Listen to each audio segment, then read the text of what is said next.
आप सभी का स्मार्ट स्टडी विद साधुराम में स्वागत है। आज हम देखिए भारत के अंदर जो प्राचीन समय में कितने प्रकार के विवाह होते थे, आजकल कितने प्रकार के विवाह होते हैं, जो पेपरों में कई बार पूछे जाते हैं।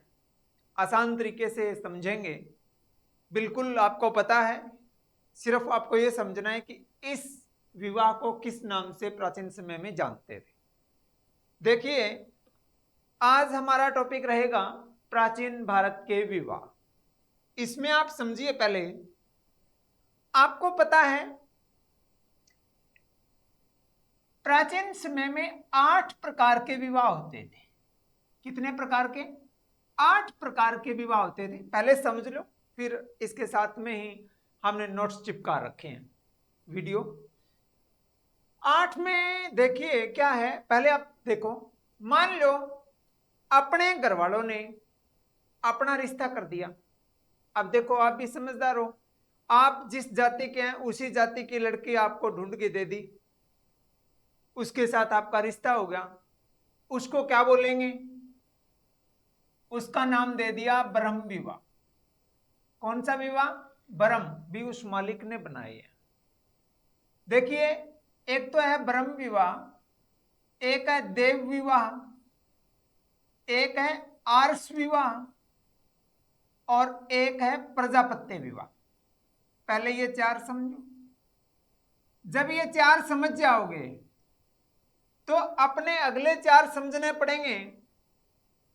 एक तो है गांधर्व विवाह, और एक आपका आसुर विवाह, एक आपका राक्षस विवाह और एक आपका पेशाच विवाह। आसान है बिल्कुल, समझने की देरी है बस। 8 प्रकार के विवाह है, 4 ये रे, 4 ये रे, 5 6 7 8। अब आपका प्रश्न क्या बनता है वो देखिए। प्रश्न ये बनता है कि अपने धर्मशास्त्रों में ये 8 प्रकार के विवाह है, और इन 8 प्रकार के विवाह में से ये 4 बढ़िया माने गए हैं, इन चारों को घटिया माना गया है। इनको बढ़िया स्तर के माने गए हैं, इनको निम्न स्तर के माने गए हैं। मेरा कहने का मतलब, मान लो घर वालों ने अपना रिश्ता देख दिया और ब्याह कर दिया, तो वो है वही अपना ब्रह्म विवाह। यदि आपने लव मैरिज कर ली, वो है आपका गांधर्व विवाह, मतलब प्रेम विवाह। दो तो समझ गए ना, वो लव मैरिज है, ये घर वालों ने कर दिया। अब ये राक्षस है, पिशाच है, असुर है, इसमें देखिए आप क्या है। यदि आपने कन्या को खरीदा है,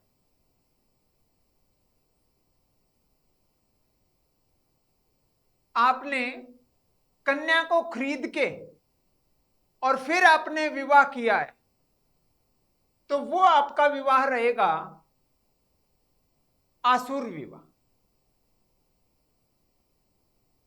और राक्षस विवाह, राक्षस विवाह वो रहेगा,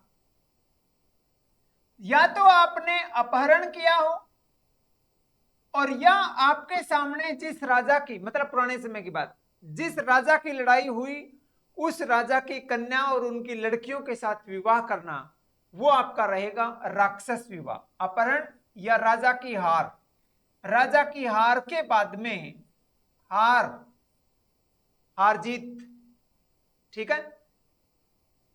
और पिशाच विवाह उसको बोलेंगे जो मेंटली डिस्टर्ब है और उसके साथ विवाह करना, मानसिक रोगी। अब देव विवाह किसको कहेंगे? देव और ब्रह्मा में क्या अंतर है? देव विवाह उसको बोलते हैं कि उस मालिक को, आपने देखो सुना होगा पुरोहित, और वो पुरोहित यज्ञ करते थे, हवन करते थे, और उसको उसका पारिश्रमिक मिलता था। पारिश्रमिक का मतलब होगा उसका उसका मतलब वेतन मिलता था। उस पारिश्रमिक में उसको कन्या प्रोवाइड करवा देते थे और वो कन्या से विवाह कर लेता था, उसको बोलते थे देव विवाह। क्या बोलते थे? देव विवाह। और ये आर्ष और ये प्रजापत्य विवाह। एक है इसमें बिना दहेज का विवाह, और एक में है कि लड़की वाले लड़कों वालों से एक गाय और एक बैल ले लेते थे और अपनी लड़की की शादी कर देते थे। तो पहले ही 8 समझो, फिर हम आपको 2 और समझाएंगे, अनुलोम विवाह और प्रतिलोम विवाह। इसमें देखेंगे क्या है, धर्मशास्त्रों में 8 प्रकार के विवाहों का वर्णन है। पहले तो ये प्रश्न एक तो ये बन गया, प्राचीन समय में कितने प्रकार के विवाहों का जिक्र है? तो 8। ब्रह्म विवाह किसको कहेंगे? समान वर्ण या जाति। अब मान लो मेरी जाति की ही लड़की से यदि मैं शादी कर लूं तो वह है ब्रह्म विवाह। और देव विवाह में पुरोहित को पारिश्रमिक में मिले कन्या के साथ विवाह। आर्ष विवाह, कन्या मूल्य के रूप में एक जोड़ी गाय और बैल कौन देगा? वर पक्ष वधु पक्ष को देंगे। ये आर्ष विवाह है, मैंने समझा दिया अच्छे तरीके से आपको पहले। प्रजापत्य बिना दहेज का विवाह। गांधर्व विवाह का मतलब लव मैरिज। आसुर विवाह का मतलब कन्या को खरीद के किया जाने वाला विवाह। राक्षस विवाह का मतलब होता है पराजित राजा या अपहरण। और पिशाच का मतलब है अस्वस्थ या मानसिक रूप से मतलब मेंटली डिस्टर्ब हो गया, मानसिक रूप से अस्वस्थ। ये 8 प्रकार के विवाह है, ब्रह्म, देव, आर्ष, प्रजापत्य, गांधर्व, राक्षस, पिशाच और असुर। अब इसमें मैं आपको एक लाइन और बताऊं, क्या है वो? ये है, एक तो होता है आपका अनुलोम विवाह और एक आपका प्रतिलोम विवाह। ये 2 विवाह और है, आपको मैं बता देता हूं। यहां मैं लिख देता हूं निम्न और यहां मैं लिख देता हूं उच्च, फिर जल्दी समझ में आ जाएगा। यदि निम्न वर्ण की लड़की है और उच्च वर्ण का लड़का है, तब तो लोग कहते हैं कि ये रिश्ता तो ठीक हो गया, इसको बोलते हैं अनुलोम विवाह। और यदि निम्न वर्ण का तो हो लड़का, ऑपोजिट कर लेना इसका, ऑपोजिट, लड़का यहां लड़की यहां, लड़का और उच्च वर्ग की लड़की हो तो लोग कहेंगे ना गलत किया। प्रतिलोम का मतलब उल्टा, गलत है ये तो। समाज ने धारणा बना रखी है अनुलोम विवाह और प्रतिलोम विवाह।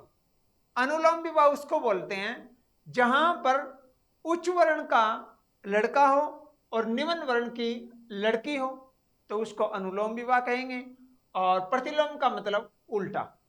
अब यहां पर आप इसकी परिभाषा अच्छे तरीके से समझ सकते हैं। अनुलोम विवाह, उच्च वर्ण का लड़का निम्न वर्ण की लड़की हो, उच्च वर्ण की लड़की हो निम्न वर्ण का लड़का हो। ठीक है, तो आज आपने इन विवाह के बारे में समझा। यदि कई बार पेपरों में किसी तरीके से आए, आप अपना उत्तर अच्छे तरीके से कर सकते हैं और आपका सही होगा। और विवाह में उसके बाद में हम संस्कार भी पढ़ेंगे। संस्कार में कौन कौन से 16 संस्कार होते हैं, कौन क्या वेदांग है, क्या सातवाहन वंश है, सारे हम हिस्ट्री के एक एक शब्द को समझेंगे। तो आज के लिए बस इतना ही। आपका बहुत बहुत धन्यवाद।